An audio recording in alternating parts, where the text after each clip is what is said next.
Hi friends, welcome to Telangana TET and DSC 2025 chapter wise test series. So ఎవరికైనా ఈ test series కావాలి అనుకుంటే కింద డిస్క్రిప్షన్లో ఇచ్చిన శశి అకాడమీ యాప్ లింక్ని క్లిక్ చేసి ఇన్స్టాల్ చేసి స్టోర్లోకి వెళ్తే మీకు ఈ కోర్సెస్ కనబడతాయి. TG TET and DSC 2025 test series. So ఇవి chapter wise test series 6 to inter వరకు ఉంటుంది. So validity up to DSC వరకు ఇవ్వడం జరుగుతుంది. సో వ్యాలిడిటీ మీకు 9 months కనబడుతుంది. ఒకవేళ లేట్ అయినా కూడా అప్ టు డిఎస్సి వరకు వ్యాలిడిటీ అనేది ఉంటుంది. సో టెస్ట్లు అనేవి అన్లిమిటెడ్ టైమ్స్ రాసుకోవచ్చు. సెకండ్ లెసన్ 8th క్లాస్, సూర్యుడు శక్తి వనరు. రెండు ప్రదేశాల మధ్య గల ఉష్ణోగ్రతల్లోని తేడాలు వేటిని ప్రభావితం చేస్తాయి? గాలులు మరియు వానలు. పై రెండు ఆన్సర్. ఈ క్రింది ఏ ప్రాంతాలలో చెట్లు పెరగవు? చెట్లు పెరగని ప్రాంతాలు. ఆన్సర్ బాగా చలిగా ఉండే ప్రాంతాలలో చెట్లు పెరగవు. సో చాలా కొద్ది రకాల చెట్లు మాత్రమే వేడిగా ఉండే ప్రాంతాల్లో పెరుగుతాయి. చలిగా ఉండే ప్రాంతాల్లో మరికొన్ని రకాల చెట్లు పెరుగుతాయి. బాగా చలిగా ఉండే ప్రాంతాల్లో ఏ రకమైన చెట్లు కూడా పెరగవు. ఈ క్రింది వాక్యాలను గమనించండి. బాగా చలిగా ఉండే ప్రదేశాల్లో హరిత గృహాలను నిర్మించి కూరగాయలు పళ్ళు పండిస్తున్నారు. కరెక్ట్. హరిత గృహాల గోడలు పారదర్శకంగా ఉండి ఎండని లోపలికి రానివ్వవు, కానీ బయటకు వెళ్ళనిస్తాయి. సో ఇది రాంగ్. హరిత గృహాల గోడలు పారదర్శకంగా ఉండి ఎండను లోపలికి రాణిస్తాయి, కానీ బయటకు వెళ్ళనివ్వవు అనేది కరెక్ట్ అవుతుంది. సో ఇందులో సరైన స్టేట్మెంట్ ఒకటి మాత్రమే. సూర్యుడి గురించి సరైనవి గుర్తించండి. భూగోళంపై శక్తికి మూల వనరు సూర్యుడు. కరెక్ట్. సూర్యుడు ఒక పెద్ద శక్తి కేంద్రం. కరెక్ట్. కాంతి వేడిమి రూపంలో అది శక్తిని విడుదల చేస్తూ ఉంటుంది. కరెక్ట్. సూర్యుడి నుండి నిరంతరాయంగా వెలువడే శక్తిని వికిరణం అంటారు. సో ఇది రాంగ్. వికిరణం అంటే ఏదైనా ఒక వస్తువు శక్తిని వెలువరించడాన్ని వికిరణం అంటారు. సూర్యుడి నుండి నిరంతరాయంగా వెలువడే ఈ శక్తిని సౌర వికిరణం అంటారు. సో ఇందులో సరైనవి 1, 2, 3. సూర్యుడి నుండి శక్తి అనేక రూపాల్లో ఉంటుంది. వీటిలో మనం చూడలేనివి మరియు అనుభూతి చెందలేనివి. సూర్యుడి నుండి మనకు వచ్చే శక్తి అనేక రూపాల్లో ఉంటుంది. వీటిల్లో మనం చూడలేనివి, అనుభూతి చెందలేనివి. సో మొదటి ఆప్షన్ కాంతి. సో కాంతిని మనం చూడగలం. వేడిమిని మనం అనుభూతి చెందగలం. సో ఏదైనా టచ్ చేస్తే అది వేడిగా ఉందా లేదా అనేది తెలిసిపోతుంది. సో అనుభూతి చెందగలం. వేడి వస్తువుల్ని తాకితే కాలుతుంది. సో వీటిని చూడగలం, అనుభూతి చెందగలం. అతి నీలలోహిత కిరణాలు చూడలేం, అనుభూతి చెందలేం. రేడియో తరంగాలు, ఎక్స్ కిరణాలు. సో ఈ మూడింటిని కూడా మనం చూడలేం మరియు అనుభూతి చెందలేం. సూర్యుడి నుండి వచ్చే శక్తి అనేది సూర్య కిరణాల రూపంలో వస్తుంది. ఈ శక్తిలో కొంత భాగాన్ని మనం కాంతి వేడిమి రూపంలో చూడగలం లేదా అనుభూతి చెందగలం. సో చూడలేనివి, అనుభూతి చెందలేనివి అతి నీలలోహిత కిరణాలు, రేడియో తరంగాలు మరియు ఎక్స్ కిరణాలు. ఆన్సర్ 3, 4, 5. ప్రతి సంవత్సరం సూర్యుడి నుండి వెలువడే శక్తి ఏ విధంగా ఉంటుంది? ఆన్సర్ దాదాపు ఒకే మోతాదులో ఉంటుంది. భూమి ఉపరితలానికి చేరుకునే సౌర వికిరణాన్ని ఏమంటారు? సౌరపుటం అంటారు. దీన్ని ఇంగ్లీష్లో ఇన్సోలేషన్ అంటారు. ఇది గుర్తుపెట్టుకోండి, ఎందుకంటే టెక్స్ట్ బుక్లో ఇంగ్లీష్లో కాదు, తెలుగు లిపిలోనే ఇదే విధంగా ఇచ్చాడు ఇన్సోలేషన్ అని. సో ఎగ్జామ్స్లో ఇదే పదం ఇచ్చి అడిగే ఛాన్సెస్ కూడా చాలా ఎక్కువ. సో భూమి ఉపరితలానికి చేరుకునే సౌర వికిరణాన్ని సౌరపుటం లేదా ఇన్సోలేషన్ అంటారు. సో వికిరణం అంటే ఏదైనా ఒక వస్తువు శక్తిని విడుదల చేయడాన్ని వికిరణం అంటారు. సూర్యుడి నుండి నిరంతరాయంగా వెలువడే శక్తి సౌర వికిరణం. భూమి ఉపరితలాన్ని సూర్యుడి కిరణాలు తాకే కోణం పతన కోణం. సో ఇది ఎగ్జామ్స్లో చాలాసార్లు అడిగారు. సో పతన కోణం అంటే భూమి ఉపరితలాన్ని సూర్యుడి కిరణాలు తాకే కోణం. సో భూమి ఉపరితలానికి చేరుకునే సౌర వికిరణం అయితే సౌరపుటం. ఉపరితలాన్ని సూర్యుడి కిరణాలు తాకే కోణం పతన కోణం. సో ఇందులో సరైన ఆన్సర్ సౌరపుటం, ఇన్సోలేషన్. భూమి వాతావరణంలోకి ప్రవేశించే సౌరశక్తిలో భూ ఉపరితలాన్ని చేరే శక్తి. భూమి వాతావరణంలోకి ప్రవేశించే సౌరశక్తిలో భూమి ఉపరితలాన్ని చేరే శక్తి. సో భూమి వాతావరణంలోకి అంటే భూమి వద్దకు ప్రవేశించే సౌరశక్తిలో ఉపరితలాన్ని చేరేది చాలా తక్కువ.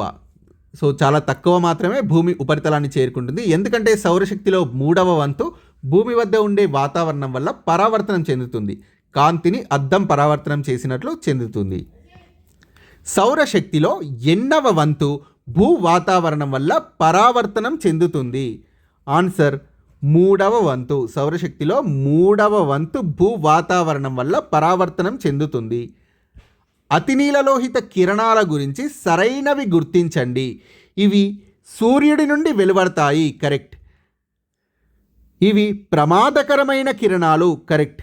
ఈ కిరణాలు నేలను చేరుకోవు, అందువల్లే భూమిపై జీవనం సాధ్యం అయింది. కరెక్ట్.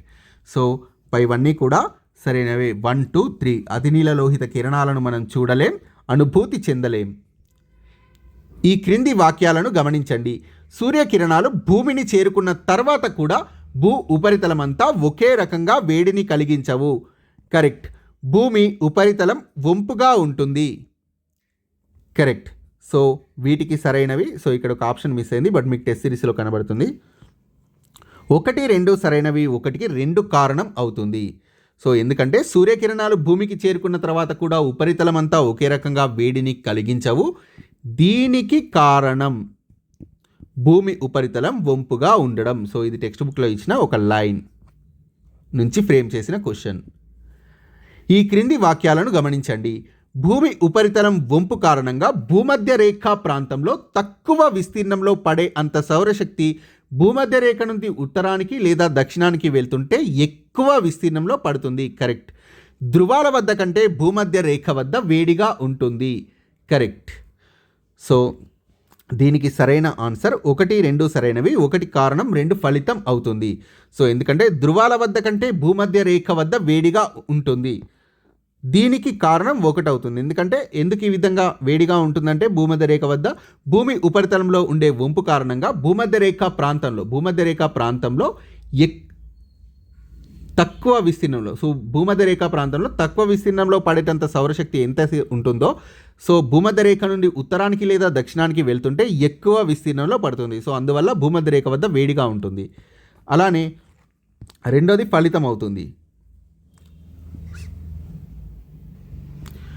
భూమధ్య రేఖ నుండి ఉత్తరానికి లేదా దక్షిణానికి వెళ్తుంటే సూర్యరశ్మి అనేది ఎక్కువ విస్తీర్ణంలో పడుతుంది. సో ధృవాల వద్దకు వెళ్ళే కొద్దీ సో ఇది అనేది తగ్గిపోతూ ఉంటుంది సూర్యరశ్మి అనేది. సో అందువల్ల ధృవాల వద్ద కంటే భూమధ్య రేఖ వద్ద వేడిగా ఉంటుంది. సో ఆన్సర్ 1 కారణం, 2 ఫలితం అవుతుంది. భూమధ్య రేఖ వద్ద సూర్యుడి కిరణాలు ఎన్ని డిగ్రీల కోణంలో పడుతుంటాయి?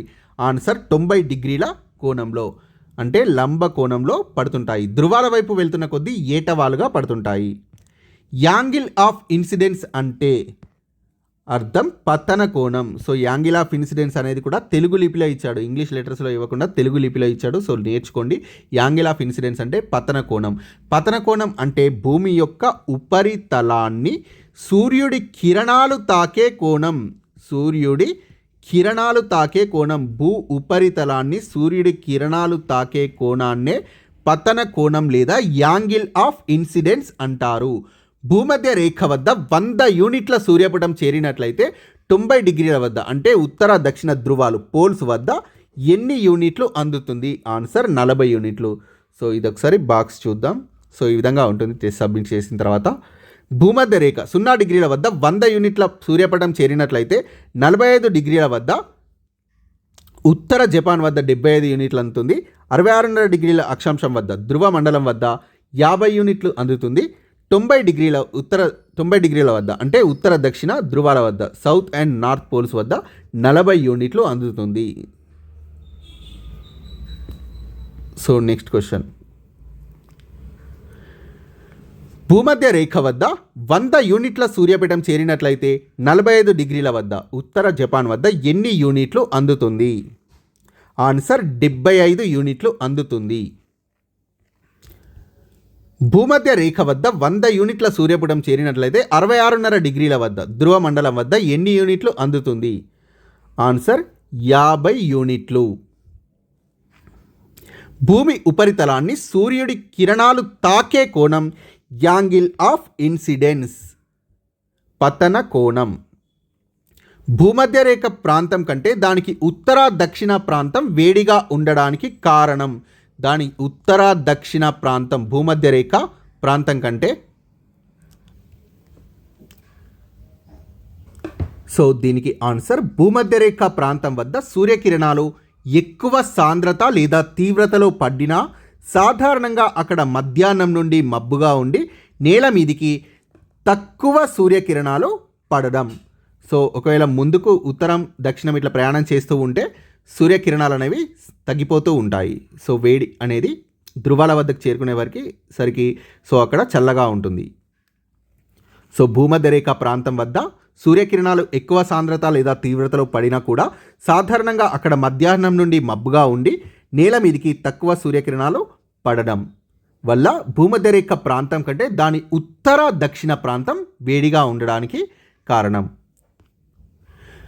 సూర్యుడి చుట్టూ భూమి తిరుగుతున్న సంవత్సర కాలంలో పతన కోణాలు ఏ విధంగా ఉంటాయి? ఆన్సర్ నిరంతరంగా మారుతుంటాయి. సూర్యుడి చుట్టూ భూమి తిరుగుతున్న సంవత్సర కాలంలో పతన కోణాలు అనేవి నిరంతరం మారుతుంటాయి. దీని కారణంగా ఉత్తర భాగంలో నవంబర్ డిసెంబర్ నెలల్లో పతన కోణం పెరుగుతుంది. నవంబర్ డిసెంబర్లో పతన కోణం అనేది పెరుగుతుంది. మే మరియు జూన్ నెలల్లో ఈ పతన కోణం అనేది తగ్గుతుంది. Thank you friends. Please subscribe this channel and please share this video.